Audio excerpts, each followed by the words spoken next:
Good everyone. I hope you're having an amazing day. So today I'm going to talk about how to consume an API. So in my last episode, I talked about APIs, different kinds of APIs. So if you remember, we talked about SOAP, REST APIs, and we worked on a scenario where we have to sync the product information to the Salesforce, right? Because based on the discussions we had with the customer, it's been decided we will not be um, giving our Salesforce API to the customers because they don't have a developer to consume it. And so we will be pulling the data from a product using their APIs, right? So what I'm going to do today, I will walk you through how to create, how to consume an API, and we will look at some of the best practices, and we will look at how to write code in an efficient way, right? So I won't be covering everything today, so I will break that into smaller chunks. So we do some today, some aspect we're going to talk about tomorrow or other day, whenever I'm going to do the next chapter, right? So few things you have to consider, right? When you get something, when you get a scenario like that, right? So you need to test an API, right? So that's the first thing you need to do. Okay, so for this demo purpose, I have used a free mock API. So I've used this site. This is called Test API. So it's a great place if you wanted to test your, mock your API. So you can do that using the site. I'll put the link in the description below.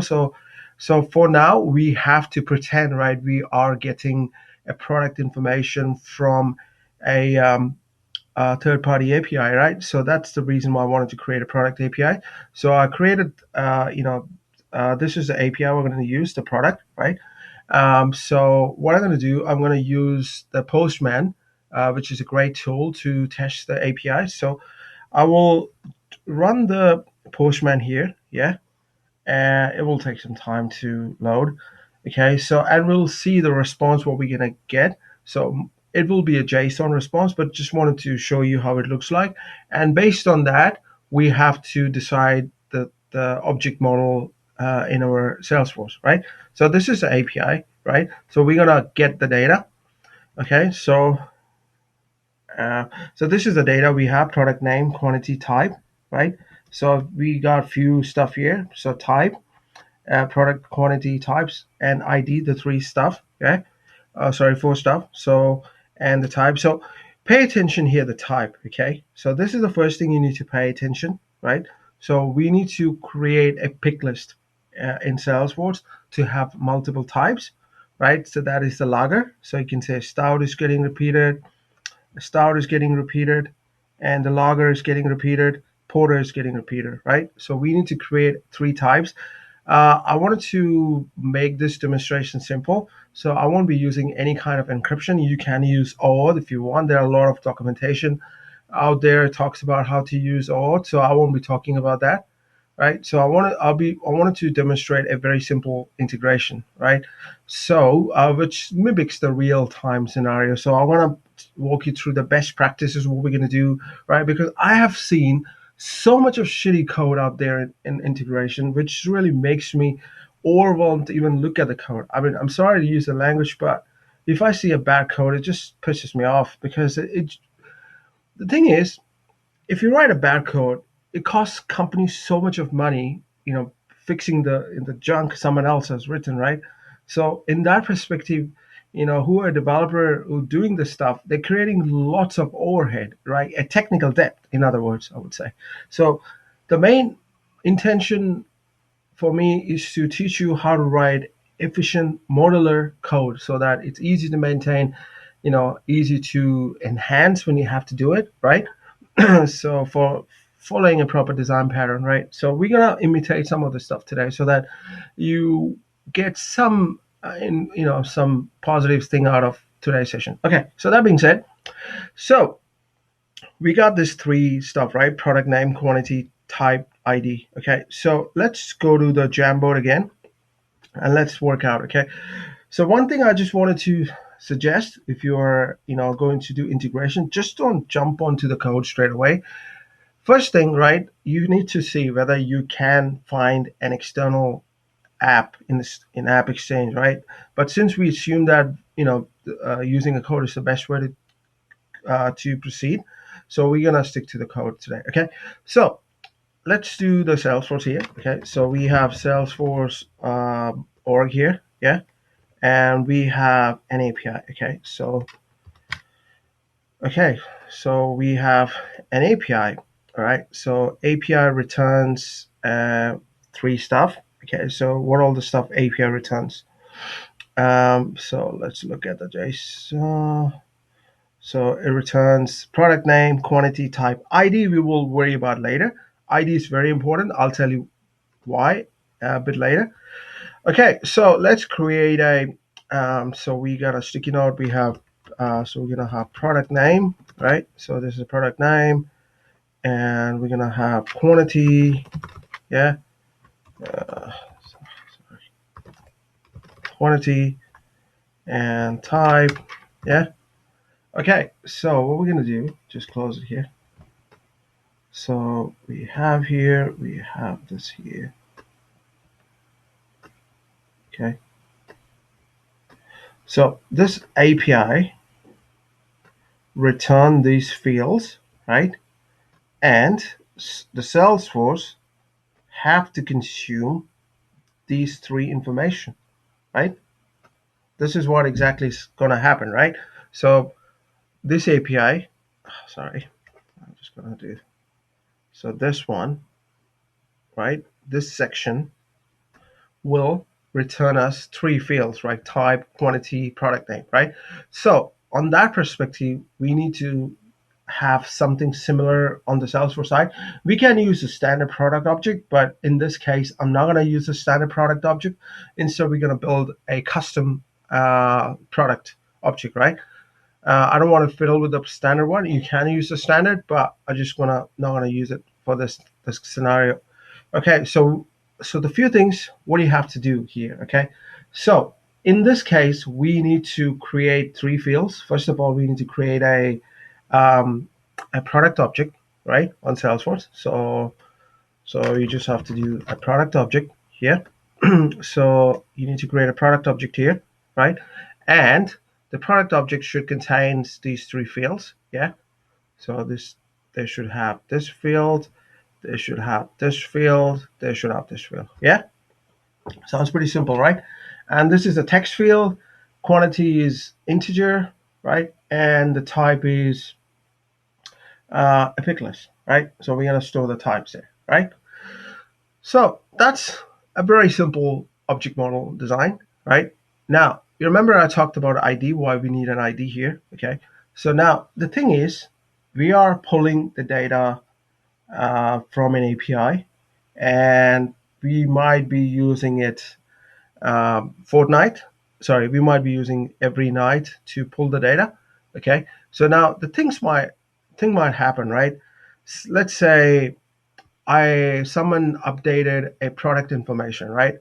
So that in say for instance, I have a product called Stout, XYZ Stout. Now, for some reason, a third party updated the quantity, right? So that quantity needs to be synced back to the Salesforce, right? So how do you do that? So for you gotta use um, this ID to identify an existing object, right?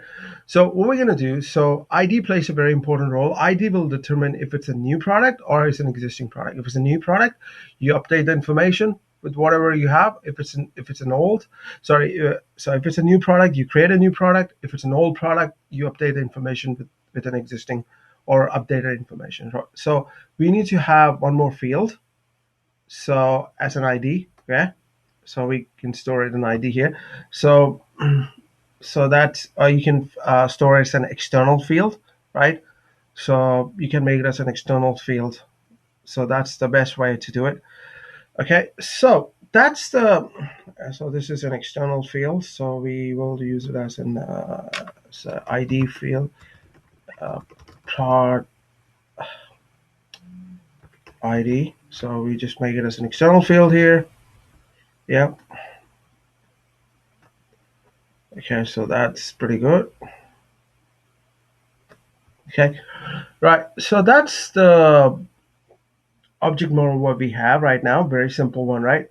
Okay, so we can get it started using this. Okay, now other thing you have to understand, right? You know, the credentials in this case. In this case, we're not using auth or any kind of encryption or any kind of username and password. So what we're gonna do, we will only be storing the URL, right? That is this specific URL, right? We got to store somewhere. So the worst case scenario, what you can do, which is a very bad way to do it, is to hard code in the code, which is a worst case. Other option you can do is the name credential, right? Which is a fantastic way to do it. But if you're going to ship this as a managed package, then name credential is not a good way to do it. Then you have to use a protected custom settings to do that, right? Or you can use the custom metadata. So you have to keep that into consideration. So in this case, we're going to use name credentials. So first, what we're going to do, we will create a product object. Okay, so we got an object manager here, and so we're going to create a custom object here. And so we're going to say be a product, right? Because it's a brewery company. So brew product. So let's say brew product. Yeah. And we're gonna say brew products. Just gonna say this. Uh, this will store information about brew products, right? It's always good to mention description because that's a very good practice, right? So the data type, the name, so we will use this um, as the product name, right? Now, we would just want it as an auto number text, yeah? So we're gonna do, so we're just gonna do, yeah, so it's gonna do 0000. It's gonna do 0001. Allow reports, activities, field tracking, yeah, yada yada, all this stuffs, right? Allow search, yeah, so we're gonna do save. I'm gonna save this and tab, just add a tab, doesn't matter what color you choose, right? And if you wanted to add a description, you can add a description, right? So we're gonna stick with the default option here, and we're gonna stick with the default option here as well. Same name, yeah, okay. All right, so what we're gonna do, so we're gonna go to relationship here, sorry, fields and relationship. So we're gonna go to new, and we're gonna do the text field. We're just gonna say description. So we're gonna say text, yeah. I'm just gonna come on. Sorry that I didn't select this. Okay, we're gonna do description. Description. Yeah, I'm just gonna put 255. Yeah, just gonna say product name. Yeah, put the help text if you want.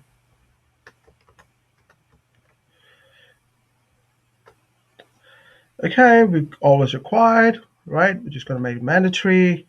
I'm gonna say next. I'm gonna say save. Yeah. Okay, it's gonna add new field. Just gonna say quantity, which is integer. That's a number. Sorry. So what we're gonna do. Normally, we won't be talking in terms of decimal here because you gotta have 1.5 beer, right? 1.5 liters is possible, but what we're talking about in terms of bottles, right? You can't say 1.5 bottles. I mean, it doesn't make any sense, right? In terms of a beer, right? So quantity, yeah, okay. So I'm gonna uh, keep it as whole number. So I don't want it to have a decimal here. So I'm gonna say quantity, yeah. And it's gonna make it required. Just copy the help text if you want. It's good to have a help text because it gives a better user experience. Think about a scenario, right? When a user is exposed to the Salesforce to create an object or add a record, right? And if the person is not sure what the heck the field is about, right? He or she will get confused. So, right, that's the reason why it's always good to have a help text. It improves the user experience, right? You have to always think from a user experience point of view, right? Just don't think from a developer perspective. You have to think from a user side as well, right? That will make you a brilliant developer. Okay, so now what we're gonna do, we will talk about a pick list here, yeah? Okay, so we'll talk about pick list here, and we're gonna talk about type, yeah? So enter values. Okay, so what we're gonna do, let's look at the postman here, and we'll see Porter. So we're gonna do Porter, yeah? Oh, come on. It's gonna do just lager and stout, yeah? So we're gonna do stout, and we're gonna do lager, yeah? Sounds good? Right, so we will say next, and we will say visible. So next, and say new. Okay, so now we need a text box, a text field, or external ID because I'm just going to use an alphanumeric here. So we're going to say prod ID. So it's going to say 100. Always, don't want to always, just going to say external ID. Right, set this field as a unique record identifier from an external system because we will populate this with an ID here, right? So that's pretty much what we're going to do. Okay, so we have an object model here. So we got enough fields. We got a quantity, we got a type, we got a product ID, and we got a description. Okay, so sounds good. Okay. Now, what we have to do, we have to, since I talked about name credentials, right? So we're going to do that now. We're going to create a record under name credentials. So remember one thing, right? If you are not going to use name credentials, you might have to say, for instance, if you are using custom settings, right, to store your endpoint, you have to add those endpoint to under remote settings, right? Now, since you're going to use the name credentials, you don't have to do that. So that's one of the advantage. Okay, so what we're going to do, go to name credentials here. Just go to setup and search for name credentials. Yeah, this is the name credential here. And so I'm just going to do new name credentials. So we're going to do a external product API. And we're just going to go to this postman here, and I will copy this, and what I'm going to do, I will only do till resource. Yeah, I'm not going to add the endpoint here, right? So I'm going to use name principal and no authentication. Okay, so that's all I'm going to do. You can, like I said, that it will work with OAuth as well, or authentication. So I'm not going to talk about that, like, because there are a lot of articles out there that talks about how to do the authentication, right? So if you really want me to demonstrate how to do OAuth, I can do that, but not at this part of the series. Yeah, because I wanted to give you guys the understanding of the concept, how to get a requirement and how to integrate a system, right? Okay, so now we have this in place, right? So we have to go back to the drawing board again and just ask a few questions. Okay, let's go back to the drawing board because we gotta do coding. Now, how do you want the classes to look like, right? Because I hate when everyone writes, someone writes everything in one class. That doesn't make a freaking sense because a class should only do what it's supposed to do, right? Let's say if it's a printing class, it should only deal with printing. It should not be doing with emailing, faxing. Well, printers can email and fax. Or let's say, going out to, hand over the document. That's not a part of printing, right? So a class should only supposed to do what it's supposed to do, right? So you should have the separation of concern, which is very important. Okay, in this case, what we need to have, you know, we can have error handling for just for now. Let's say, okay, let's have error handling. Okay, so we need to have error handling, error handling class, right? Separate class. Um, HTTP, yeah. You need to have a DB, database layer class, yeah. That's very important. Database, yeah. And we, for now, this is a good start, right? So we can keep on add. And right, so we need to have product, right? Product class, because it deals with the product, right? Because someone has to write a business logic product controller, yeah. Product controller class, right? So that will do for now for a start, okay? So error handling, because it's very important to error handling. Now you need to ask a few questions around error handling. How do you want the error handling to happen? Do you want it to create a custom object to capture the error, or would you like to, let the customer figure out, when things go wrong?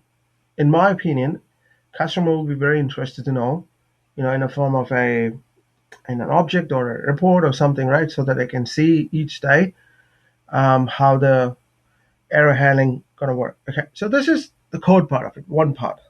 Now you need to ask another question, right? How do you want this information to be pulled? Do they want to be pulled in the form of a batch, or do they? It's a one-off. Obviously, it won't be a one-off. It will be pulled in the form of a batch, and it has to be scheduled, right? Um, so that means you need to have a batch class. Okay, so that's another thing.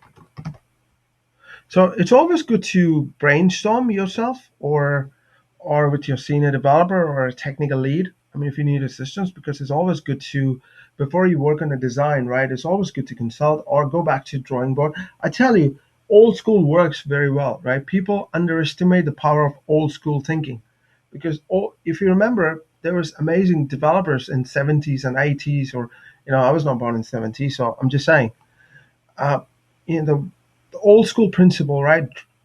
Going to the drawing board and writing down the stuff, and write down the way of execution. How you approach a problem is still very valuable in my opinion. That's why I'm using Jamboard to explain to you guys, right?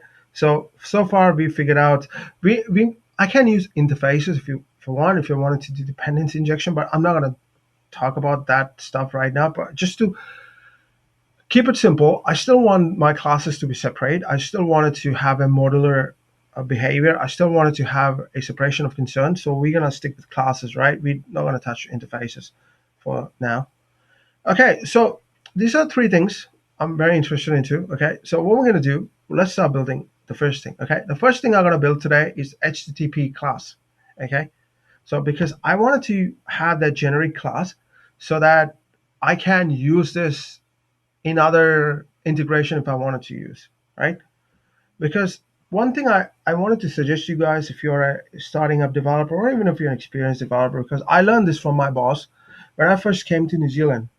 I used to work in Auckland, right? I used to work, I don't want to name a company, I don't want to name anyone, but I used to have a great boss. He used to tell me that you need to think for the future, right? Don't write code just for today, or write a code in such a way so that easy to maintain, right?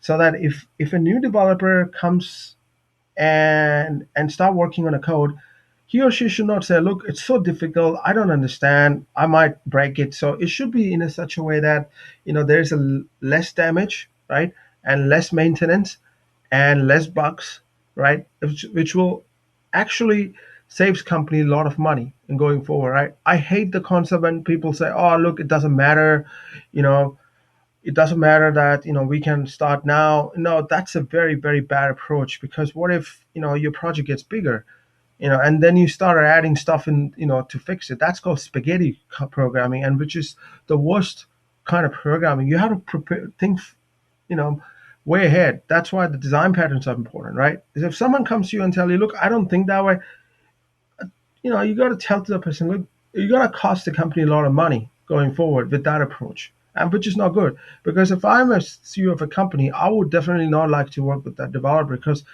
short-sighted people is not good for any business, right? It doesn't matter in a programming or even in engineering. If you're an electrical engineer or if you are a robotic engineer designing robots for the future, you have to think for the future, right? You can't design a robot looking what people need in 2020. You have to design what people will need in 2050. You have to have greater vision, right? So that's how I look programming as. Sorry, I digress, but I thought it's important to tell you guys this, because that will help you become a great programmer. Okay, right. So let's go to developer console. Yeah, and let's build the HTTP class. Yeah. So, all right. So what we're gonna do? So we're gonna do close all, create a new class. We can say HTTP HTTP controller. Yeah. All right. Now we're gonna do. So you're gonna create a class, public, static, void. No, not public static void. Public static. Um,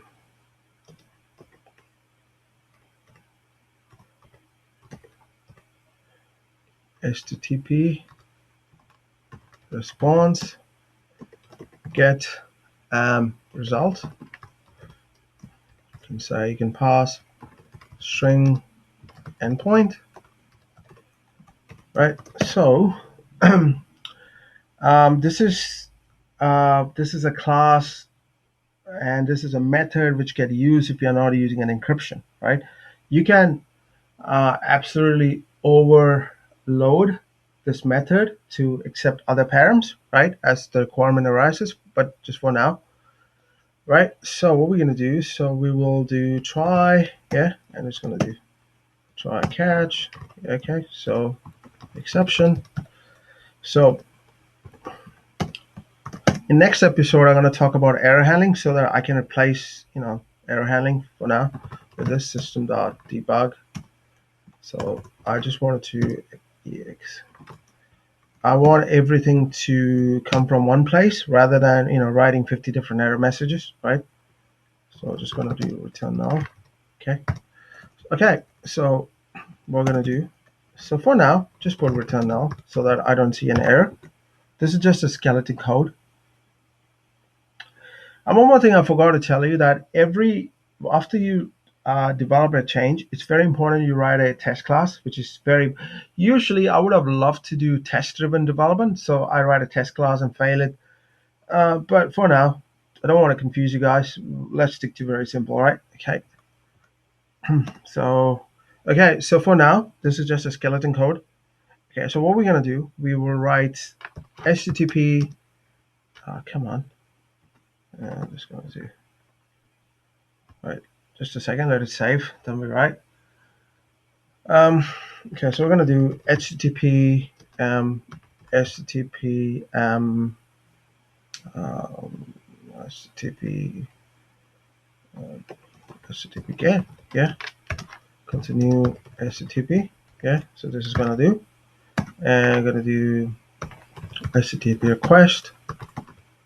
I'm gonna do request equals to new HTTP request, yeah.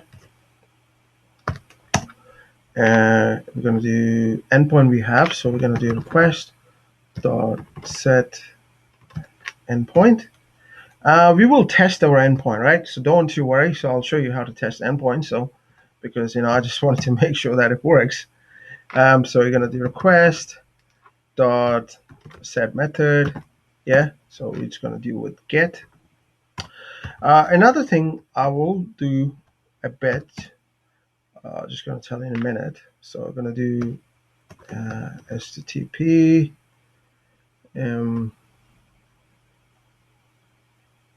HTTP.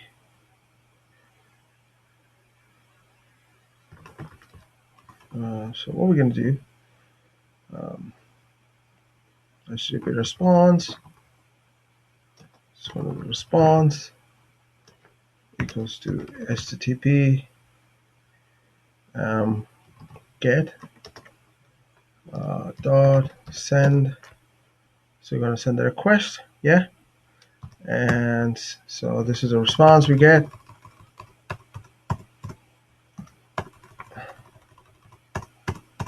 So we're just going to pop the response here.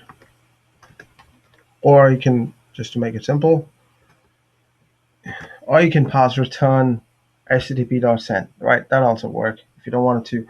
Okay, you know what? Just to make it simple here, just to, you can do return. Yeah, that will work. Yeah. Okay, so sounds good. Now, let's test it. So this method, just wanted to make sure this works, right? So this is a one method we have. I mean, you can extend it if you wanted to post, you wanted to put, you can add extra stuff. Because the reason why I've written this separate controller, HTTP controller, everything to do with HTTP, right? Get, set, put, patch, right? Post should go here, right? This should be a single layer which deals with anything to do with HTTP. I do not want this code to be duplicated in different classes. That's just a garbage code, right? Imagine you have a 50 codes, right? If there's a fault in in a logic, right? You got to go and change this in different places, right? Instead, have it one place. If it's faulty, just fix it in one place, right? That saves much time. Okay, so let's test it. Yeah, moment of truth. So what we're going to do, so we're going to do string endpoint. Okay, so we're going to do endpoint equals to, so we have to go back here and I need this one. Yeah, and so I'm going to do endpoint here, and I'm just going to tell you how to do that. And this is a product.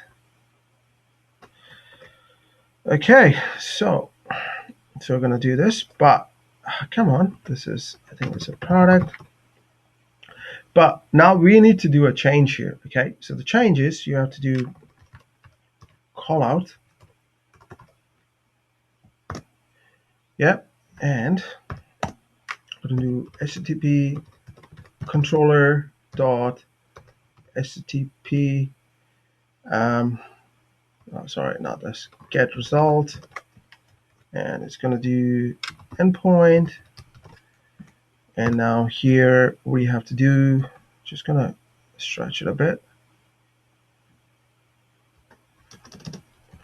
We got to write a JSON parser as well, which we're going to show you how to do that. It's pretty straightforward, eh? It's not too complicated how to write a parser. So that's the reason why I picked up a very simple integration. Parsers can get very complicated if you have a lot of nested stuff, but I don't have time to spend like 6-7 hours for it. So just wanted to give you guys a heads up how to do that, right? So that's something you should know how to do that going forward. But just to give you a idea. Okay, so we're gonna do system.debug. So we'll do response dot get body because that's what gives you your JSON if everything goes well. So we will be testing, we're comparing the status code. If it's 200, you got to test that. This is just a simple test because, whenever you are trying to use a get, HTTP get, to get the data set, right, you have to test if the response status code is 200. If not, if it's a 400, that means it's an error. It's an exception. So you won't be getting it back. Okay, so we'll see what happens here. Okay, so there you go. So we are getting a data back. So that's fantastic. So we know that our code works. So the first part of the code, this controller works. No problem with that, right? So what you have to do in your calling program, which I'm going to demonstrate in the next episode, right? So how to pass the endpoint and call it from somewhere else and then get the data, write a parser. Parser should be a separate unit, or we can put it in the product main, right? So we can put that everything in the product main. So we don't have to split too much. So product main, let the product controller contains the parsing logic. But that being, yeah, so that's fine. So that's exactly what we're going to do next time. And we're going to talk about how to create an error handling class. Okay. So I'm going to make it very small series, but this is exactly what I wanted to talk about today. So once we finish the consuming API part, I'm going to talk about integration design pattern, different patterns, which you should know, right? Then we're going to talk about Salesforce Connect. So that's all I wanted to talk about as a part of integration series. Cool. That being said, I hope you guys have a great Monday. Take care. Bye bye.